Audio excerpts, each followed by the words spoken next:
What drove your psycho ex to become so obsessed with you that they destroyed their own life? Imagine planning your dream wedding, completely oblivious that the man you're about to marry, the one who just proposed with your late mother's ring, had spent the night before in bed with your own sister. Betrayal doesn't even begin to cover it. Yeah, that happened.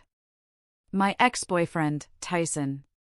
He popped the question on my birthday, literally hours after he'd slept with my sister. The worst part? Everyone knew. My mom knew, my closest friends knew, even my distant relatives. And not a single soul breathed a word to me.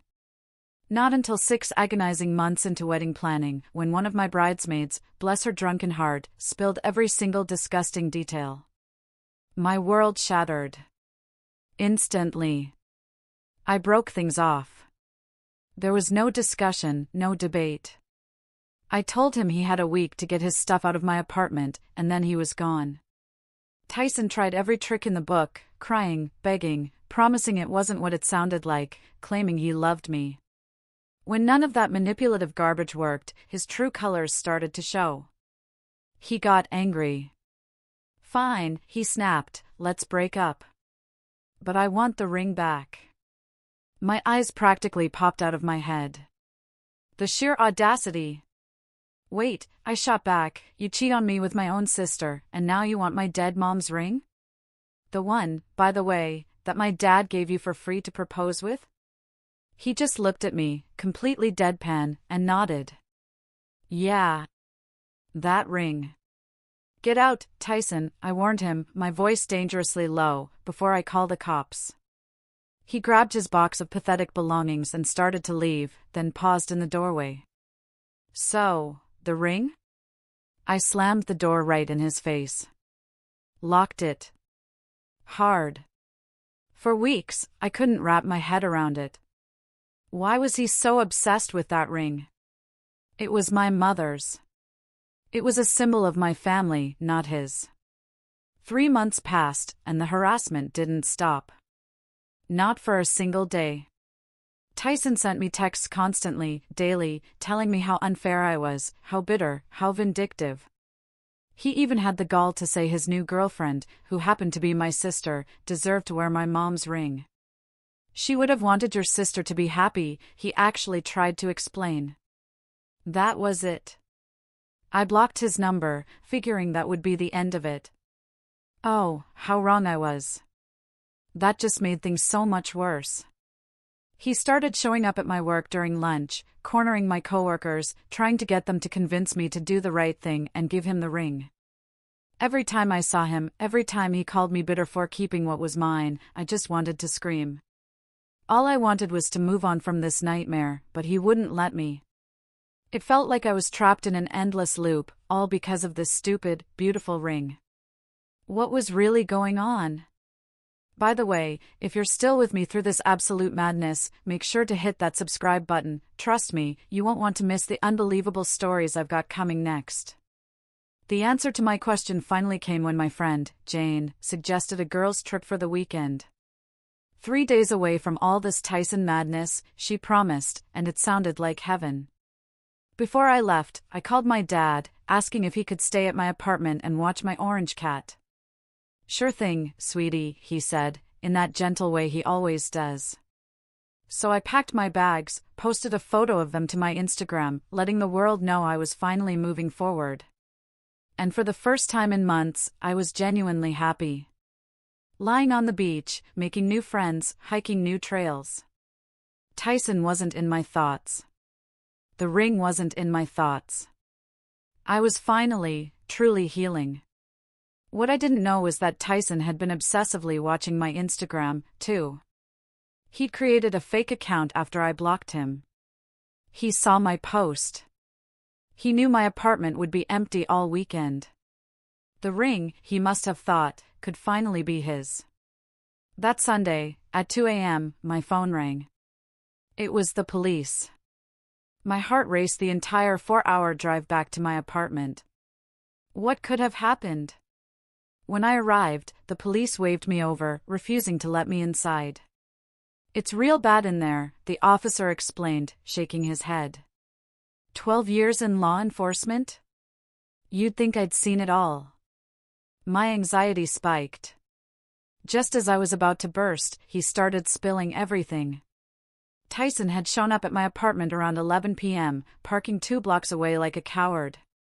He spent over an hour meticulously peeking into every single window, casing the entire building.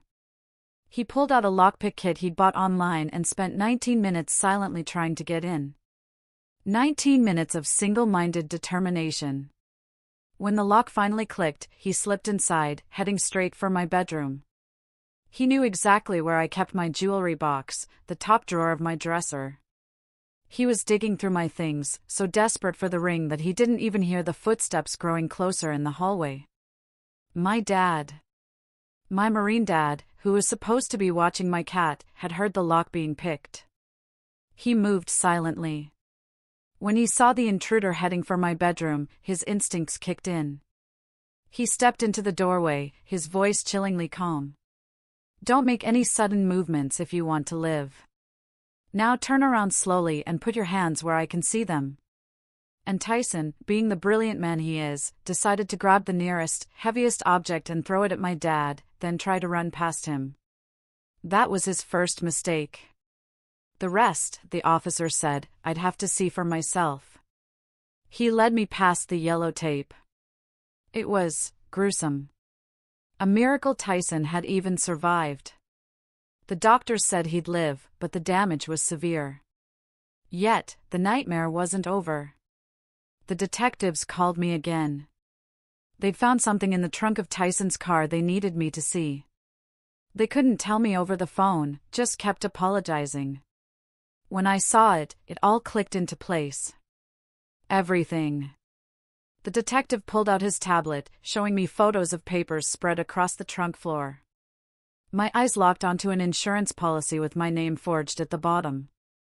It claimed Tyson owned my mother's ring, a gift from my dad during our engagement. My signature looked nothing like mine, but someone had tried so hard to copy it. Right next to it sat a business card for Eric's Pawn and Jewelry, with a date scribbled on the back in Tyson's handwriting, 2 days after this weekend. The weekend he thought I'd be gone. Then another photo, a burner phone. The screen was filled with texts from an unknown number. They got more threatening with each scroll, demanding Tyson pay up or provide something valuable as collateral for a loan. The last text, sent just 3 days ago, warned he had 1 week left before things got ugly. My stomach churned. This whole time, Tyson wasn't begging for the ring because he loved my sister. He wasn't trying to hurt me for revenge. He needed money. Desperately.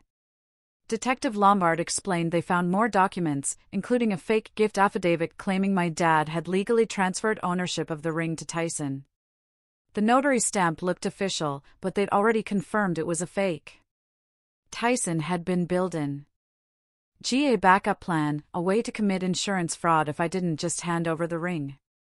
The months of harassment, the twisted logic, the constant pressure, it all made horrible, sickening sense. He wasn't trying to give the ring to my sister at all. He was going to sell it to cover gambling debts. And if that didn't work, he'd commit insurance fraud to get the money anyway. Detective Lombard kept talking, pointing out dates and amounts, but my brain felt fuzzy. The man I'd planned to marry was willing to forge documents, break into my home, and commit multiple felonies just to pay off his debts. She mentioned finding betting apps on his phone, records showing he'd lost over $20,000 in the past few months. The loan shark texts lined up perfectly. He was spiraling. I asked about my sister. Did she know? The detective said they'd be questioning her next, but all evidence pointed to Tyson acting alone. It should have made me feel better, but it didn't. Instead, I just felt worse, knowing my sister had chosen to be with someone capable of this level of deception without even understanding who he really was. The detective told me to go somewhere safe for the night. I called my dad. He told me to come straight to his house. The drive felt surreal, my hands shaking on the steering wheel as I replayed every single conversation with Tyson, every tear, every I love you, every fake apology. None of it had been real. Every word was manipulation. Every action, part of his plan to steal the ring the moment I let my guard down. I pulled into Dad's driveway. He was sitting on the porch steps, exhausted. He stood, pulled me into a tight hug, not saying a word. Inside, he made coffee, even though it was almost midnight. We were both too wired to sleep. I sat at his kitchen table and started talking, recounting every text, every lunch break confrontation, every moment Tyson had made me feel guilty for keeping my own mother's ring. Dad listened, jaw tight.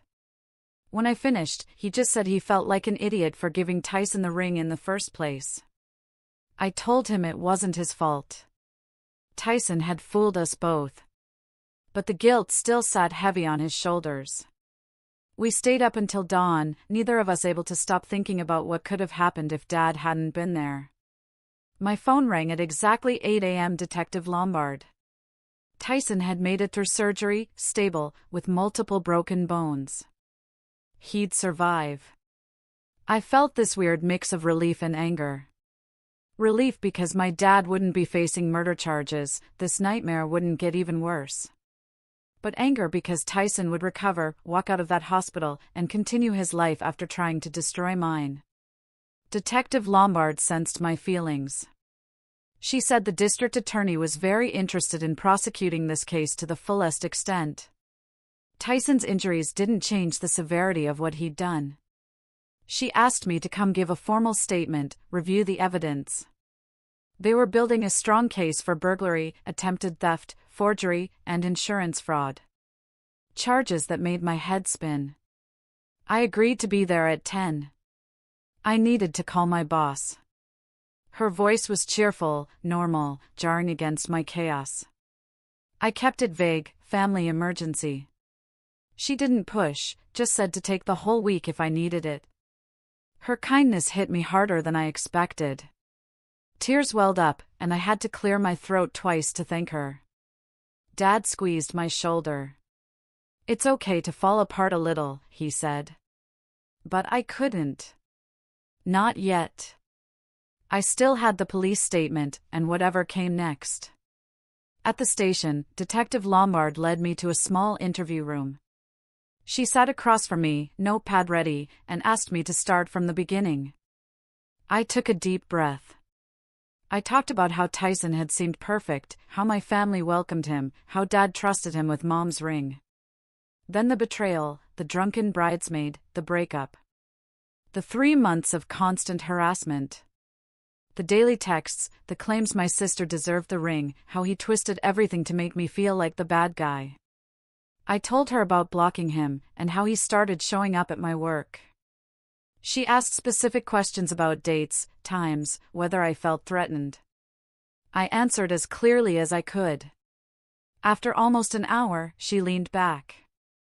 "This wasn't a random crime," she said, her voice grave.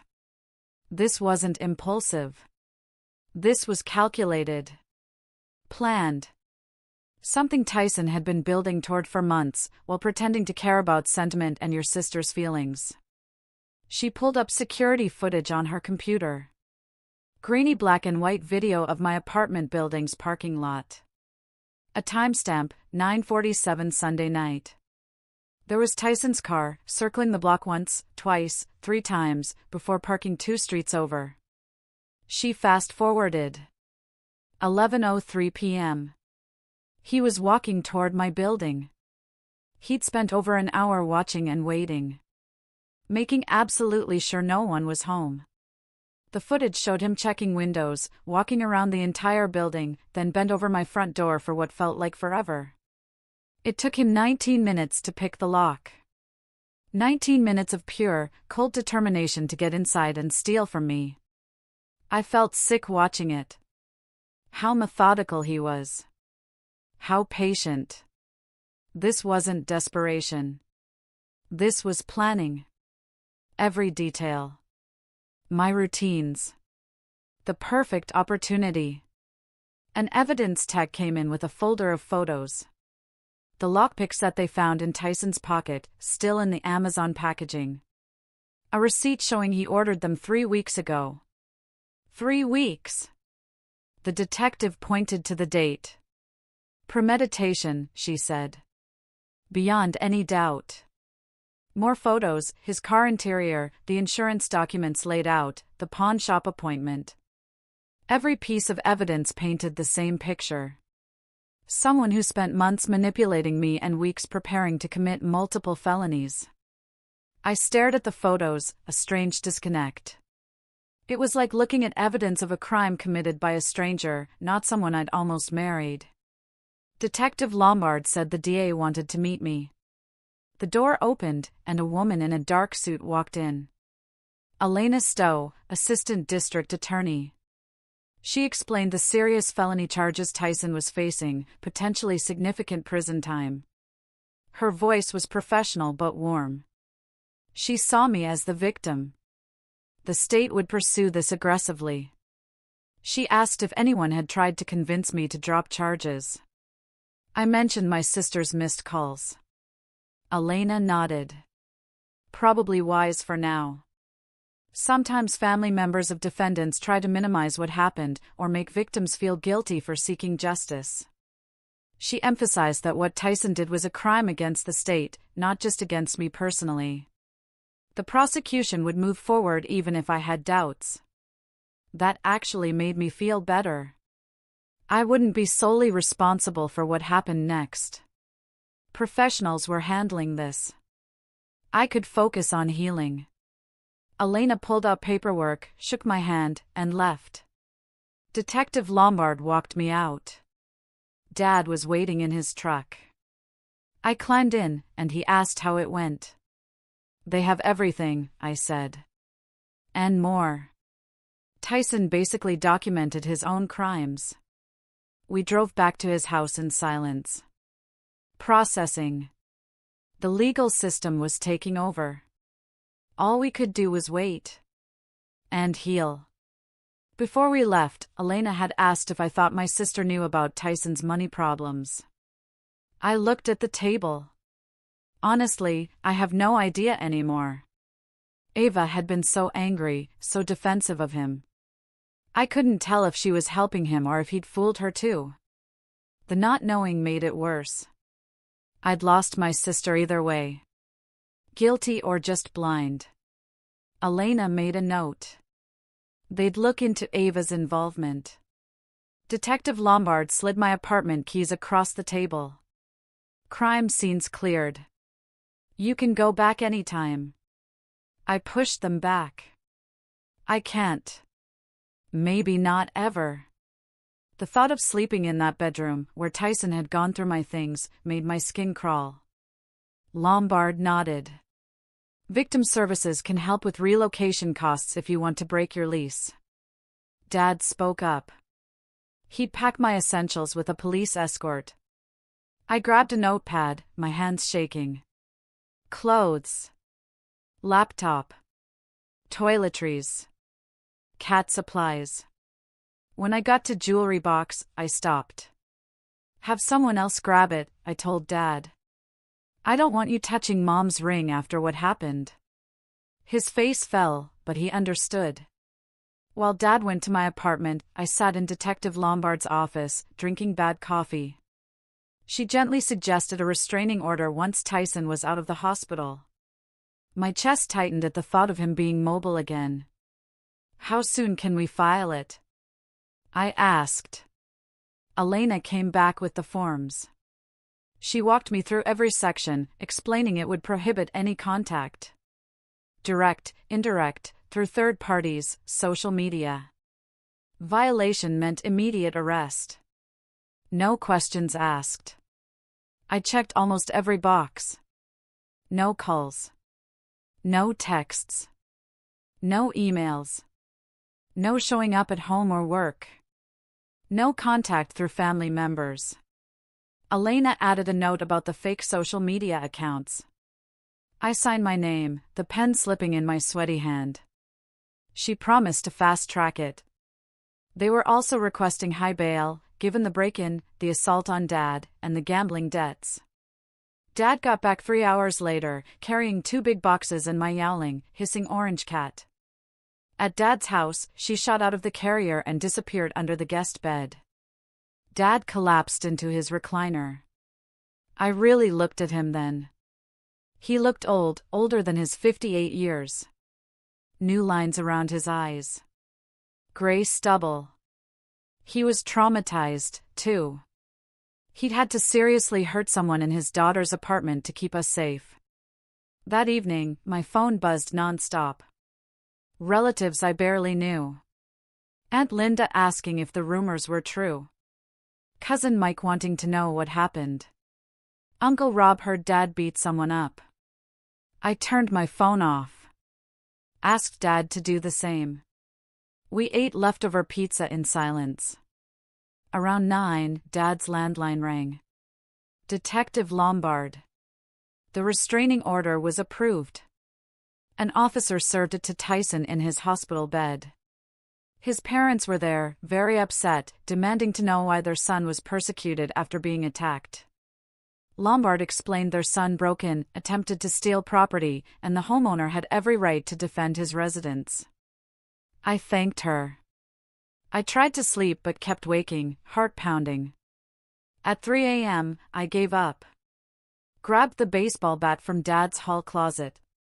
Sat in the hallway, back against the wall. Dad found me there, probably coming to check on me. He didn't say anything, didn't ask. He just lowered himself down next to me, his back against the opposite wall. We sat there in the dark until my breathing slowed. The next morning, Elena's name flashed on my phone. Tyson's parents hired Cameron Wolfe, a defense attorney known for getting burglary charges reduced. He tried to make this look like a fight between exes. We needed to be ready for a long court process. My stomach twisted. I turned my phone back on fully. 47 missed calls from Ava. A voicemail. I pressed play. Her crying voice, "You're ruining Tyson's life over a stupid ring. He made a mistake, but didn't deserve what Dad did to him." It was a punch to the chest. But it also made everything clear. She'd picked her side. My sister chose the guy who cheated on me and broke into my apartment, over her own family. I saved the voicemail as evidence. Deleted the rest of her messages. An email from Detective Lombard, Victim Services Resources. Marissa Gutierrez, a victim advocate. Therapy, referrals, safety planning. I saved the email, but couldn't bring myself to call. Another stranger. Too much. I walked into the kitchen. Dad was making breakfast. We ate in silence. Then he put down his fork, eyes red. He was sorry for trusting Tyson. For giving him Mom's ring. I told him it wasn't his fault. The guilt still sat there. My phone rang again. Unknown number. Bradley Porter, an insurance investigator. Tyson's fake insurance policy. Insurance fraud was a separate crime. More charges, more money Tyson would have to pay back. We set up a meeting. At the coffee shop, Bradley spread papers across the table. Forged signatures. Fake appraisal paperwork. Claiming the ring was worth $85,000.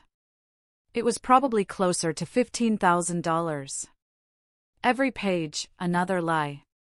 He suggested I get the ring professionally documented for the criminal case and to protect against future fraud. I called the appraiser's office right then. When I got back to Dad's, Ava's car was on the street. I watched through the window as Dad talked to her on the porch. I couldn't hear, but Ava was crying. Dad's posture was stiff, arms crossed. Then her voice got louder. Something about Tyson just trying to get what was rightfully his. Dad's whole body changed. His voice came out hard, cold. "Leave my property right now." Ava stood for a moment, then walked to her car, tears streaming. She didn't look at me. I waited until she was gone.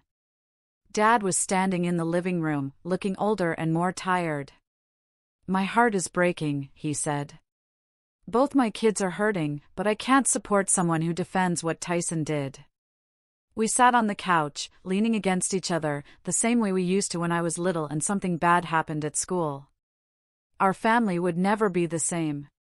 The next morning, Detective Lombard called again. They pulled Tyson's bank records. He'd lost $23,000 gambling in 4 months. All on credit cards. The loan shark texts lined up perfectly. Desperate for cash. Then his search history. How to pick a deadbolt 3 times in 2 weeks. Pawn shops that wouldn't ask questions. Insurance claims for stolen jewelry. Every single search proved he'd been planning this for weeks, maybe months. While he was texting me, calling me unfair and bitter, he was researching how to break into my home. I felt sick. Elena emailed a draft victim impact statement form. I stared at the blank spaces for an hour. How do you put into words the fear? The invasion? The loss of safety? The fractured family? It felt too small or too dramatic. I saved it blank. Later, a woman called. Marissa Gutierrez, the victim advocate. Her voice was gentle, direct. A therapist for crime victims. She offered to meet at Dad's. Something about her made me agree. When she arrived, she was younger than I expected. She asked about my cat. Instantly, I relaxed. We talked for 2 hours. Everything. The relationship, the cheating, the harassment, the break-in, Ava. She just listened, asked questions, took notes. She explained my constant alertness, the trouble sleeping, the feeling of not being safe. It was a normal trauma response. She gave me techniques. And homework, journal my feelings. A few days later, Dad and I went to the jewelry appraiser's office. An older guy, 30 years experience. He examined Mom's ring under a magnifying lens. Confirmed it was a quality vintage piece, worth $12,000 to $15,000. He took photos, created detailed paperwork. Then he mentioned something that made my stomach drop. Someone had called his office last month, asking about selling a ring matching this exact description. Claimed it was a family heirloom. Dad and I looked at each other. Tyson had been shopping it around before the break-in. He'd been planning this for way longer than we thought. Detective Lombard called again. Eric, the pawn shop owner, remembered Tyson. 3 weeks ago, Tyson showed him photos of a ring on his phone, asking for cash. Eric told him he needed to see the actual ring in person. That's when Tyson scheduled the appointment for 2 days after my girls' trip. He was so sure. The evidence just kept piling up. And while it made the case stronger, it also made me feel incredibly stupid. How did I not see it? During my next session, I told Marissa how dumb I felt. She stopped me. His lying wasn't your failure. He deliberately hid what he was doing. He manipulated everyone. That's what con artists do. They're good at deception because they practice it constantly. Even people trained to spot manipulation get fooled. Her words were a balm. I needed to stop blaming myself for trusting someone I loved. 8 days after the break-in, Tyson was released from the hospital. Staying with his parents. Bail set at $50,000. His parents posted it without hesitation. My chest tightened with anger. They were enabling him. Treating him like a victim. Lombard explained he couldn't leave the county, had to check in weekly. But knowing he was out there made my hands shake. Dad squeezed my shoulder. Tyson's attorney had already contacted the prosecutor's office. The legal process was moving forward, ready or not. Later, Elena called with an update that made my stomach drop even further. Cameron Wolfe, Tyson's attorney, had reached out about a plea deal. They could resolve everything quickly, avoid trial, if I agreed to drop the restraining order and not pursue full prosecution. My mouth fell open. The audacity. Elena's response had been immediate and firm. Absolutely not, she'd told him, with satisfaction in her voice. They were prepared for trial. Hearing her defend my interests so strongly made me want to cry with relief. She explained Cameron was just doing his job, testing us. But our case was solid. We weren't backing down. I started looking at apartment listings online. I couldn't go back to my old place. Breaking the lease would cost money I didn't really have, but safety was non-negotiable. Dad came in, looked over my shoulder. Offered to help with the deposit. This is exactly the kind of emergency I've been saving for, he said. I was grateful, but also sad. Uprooting my entire life because Tyson couldn't handle rejection and debt. We looked for hours. Dad, with his military precision, checking crime statistics, transit routes. Making sure I'd be safe. I appreciated his thoroughness, even as it reminded me how much danger I'd actually been in. The next day, Marissa and I started on my victim impact statement. Describe the concrete ways this crime affected your life, she said. I started listing them. The loss of security. The fractured family. The financial costs. The ongoing fear. Marissa typed, organizing my scattered thoughts. You don't have to perform grief or anger, she reminded me. Just tell the truth. We worked for 2 hours. 3 full pages. Reading it back, I realized how much damage Tyson had actually caused, beyond just the physical break-in itself. 2 weeks later, Dad, a police escort, and I went back to my old apartment to pack. The officer met us, his presence both comforting and embarrassing. In my bedroom, I saw the scratches on my dresser where Tyson had rifled through my jewelry box. My stomach turned. Dad asked if I needed a minute. I shook my head. We needed to get this done. I worked mechanically, folding clothes, just wanting to be out. The apartment felt violated. Unsafe. We packed everything in 6 hours. My cat stayed in her carrier, meowing occasionally.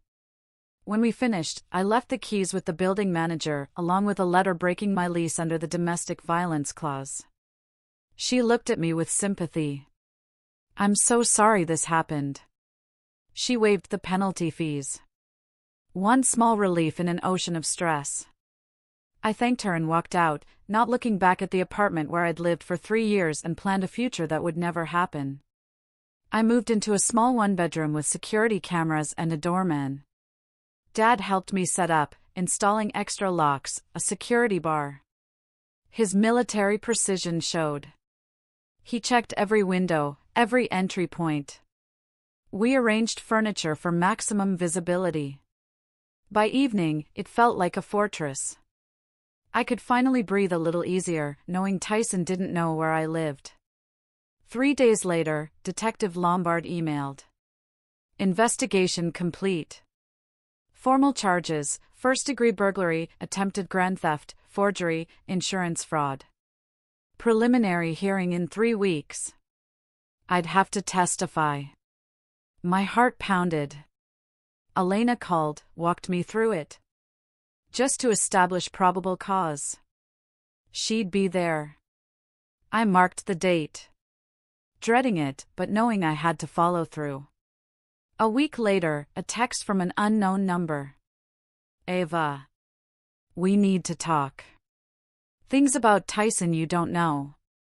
I stared at it all day. Part of me was curious, another part exhausted. Finally, I replied with just my new address. Come by once. If you're here to defend him, save us both the time.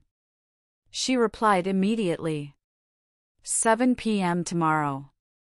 Ava looked terrible when she arrived. Exhausted, thin, dark circles. She stood in the doorway, unsure.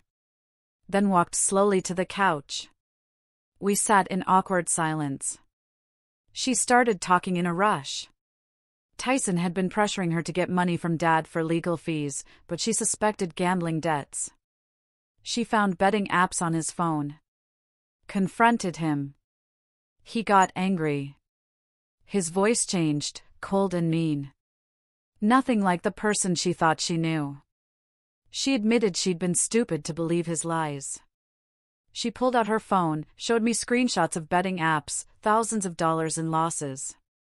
Her hands shaking. When she confronted him 3 days ago, he grabbed her wrist hard enough to leave marks. Ava started crying then, really crying. Not the fake tears she used when defending him before. She admitted she knew she destroyed our relationship, but she was starting to see how he manipulated both of us.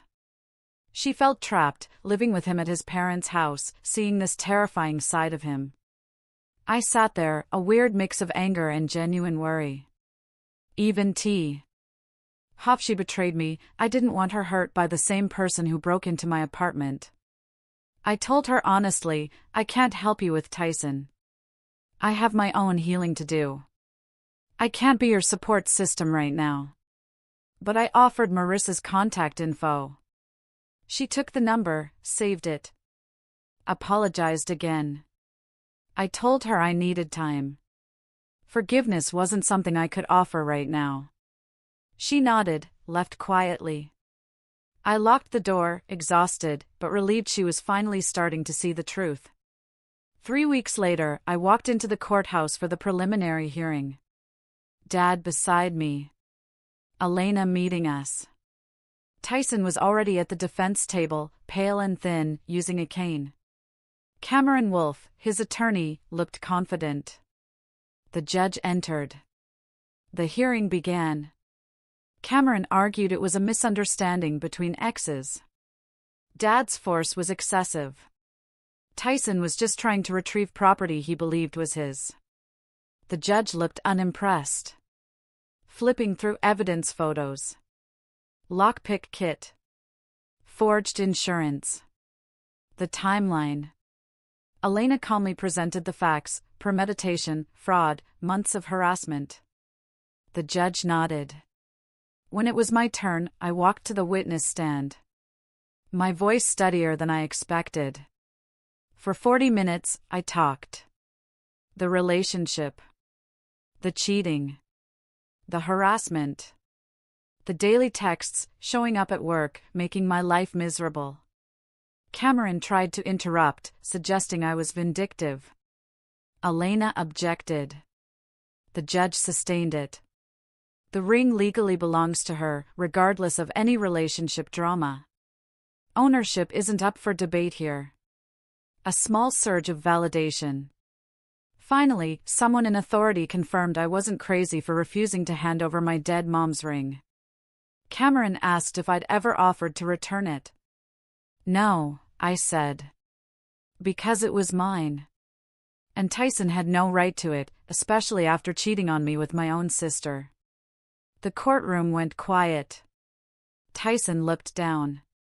After my testimony, the judge found probable cause for every charge. Scheduled the trial for 2 months out. Denied Cameron's motion to reduce bail. Tyson's parents, sitting in the back, stood up, furious. Dad and I left through a side door with a security escort. He stayed until we were safely inside the car. Only then did I let myself breathe. Over the next few weeks, I settled into my new apartment. Checked the locks twice every night. Tested windows. Kept my phone nearby. Varied my schedule. Always aware of my surroundings. Marissa told me this hypervigilance was normal. My brain trying to protect me. It would fade. I wanted to believe her. Some nights, I still woke up convinced I heard someone at my door. Bradley called. His insurance fraud investigation was complete. Tyson faced additional fines and penalties. Insurance fraud was serious. I was glad. At least the system was taking this seriously. I started going back to work part-time. My coworkers were supportive. My boss pulled me aside. They'd updated the visitor policy. ID required. Staff approval. Tyson couldn't just show up anymore. It was a small thing, but it mattered. Ava started texting updates on her therapy. I responded politely, but kept clear boundaries. No questions about Tyson. No advice. Marissa brought up family therapy down the road, but I wasn't ready. She supported me. Healing happens on my timeline. 2 days later, Elena called. Cameron had contacted her again. A more serious plea offer. Tyson would plead guilty to burglary and fraud. In exchange, they'd drop the assault charges against Dad and recommend probation. Elena presented it carefully. The decision was ours. But she thought we had a strong case for trial. I told her I needed to talk to Dad.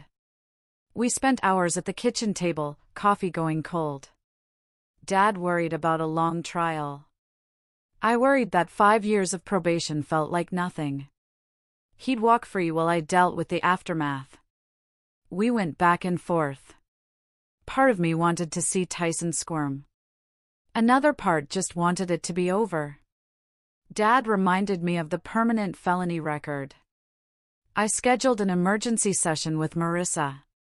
I vented about wanting maximum consequences, but also desperately wanting to stop thinking about him. Marissa pointed out, accepting the plea didn't mean I was letting him off easy. She walked me through what probation actually meant. Requirements. Monitoring. Restitution. Closure, she said, comes from inside. From healing. Not from watching someone suffer the exact punishment we think they deserve. That hit me hard. I'd been treating his sentence like it would magically undo the violation. Marissa helped me see that my healing had to happen separately. Over the next week, Dad and I talked. We called Elena. We'd accept the plea, but with non-negotiable conditions. Tyson had to plead guilty to every single charge. No reductions. Gambling addiction treatment. Restitution for my moving costs, therapy, losses. The restraining order had to be permanent. Elena wrote everything down. 2 days later, she called back. Cameron agreed to all conditions, except the exact restitution amount, which the judge would decide. Fair enough. The plea hearing was scheduled for the next week. Fast. I had to prepare to face Tyson one final time. Marissa coached me.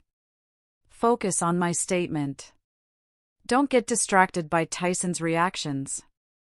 Breathing techniques. His emotions were not my responsibility. I practiced reading my victim impact statement until my voice didn't shake too badly. The morning of the plea hearing. Dad drove us. In the hallway, my hands wouldn't stop trembling. They called us in. Tyson stood at the defense table. Smaller than I remembered. The judge asked him to state his plea. His voice was quiet, flat. Guilty to first-degree burglary. Guilty to attempted grand theft. Guilty to forgery. Guilty to insurance fraud. He never looked at me. Just kept his eyes down. A small surge of satisfaction. He couldn't even face what he'd done. The judge asked for my statement. I stood, paper shaking. I read every word. How his actions violated my sense of safety. Fractured my family.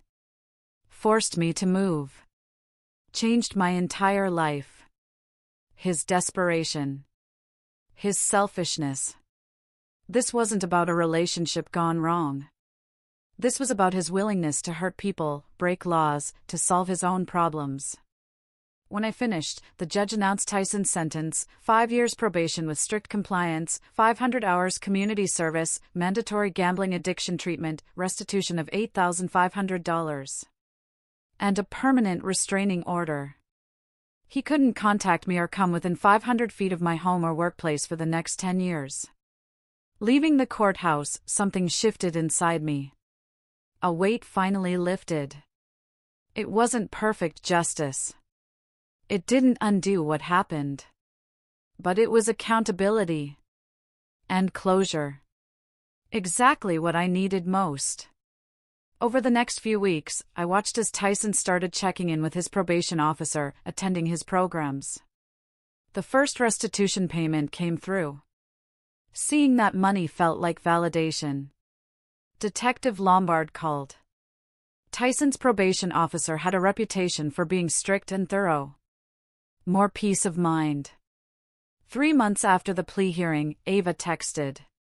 "Can we meet for coffee? Things I need to tell you." I almost deleted it.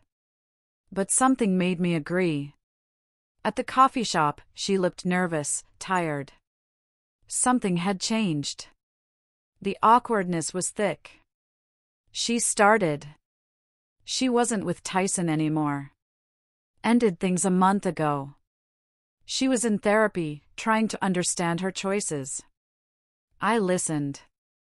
Was it genuine? Ava said she knew rebuilding trust would take years, maybe forever.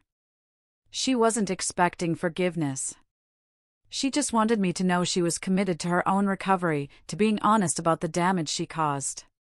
We agreed to take things slowly. Clear boundaries. Our relationship might never be what it was, but maybe it could be something different. Healthier. A few weeks later, Dad started a veteran support group. I watched the change in him, slowly, like ice melting. He stopped apologizing. Stopped flinching at Tyson's name. The tight set of his shoulders loosened. One evening, he came over for dinner. We sat on my balcony. He told me quietly, "I'd do it all again to protect you." No regrets about stopping Tyson. But he was grateful to have people who understood the complicated feelings of using force, even justified force. The group gave him space to process the guilt and the righteousness, all tangled together.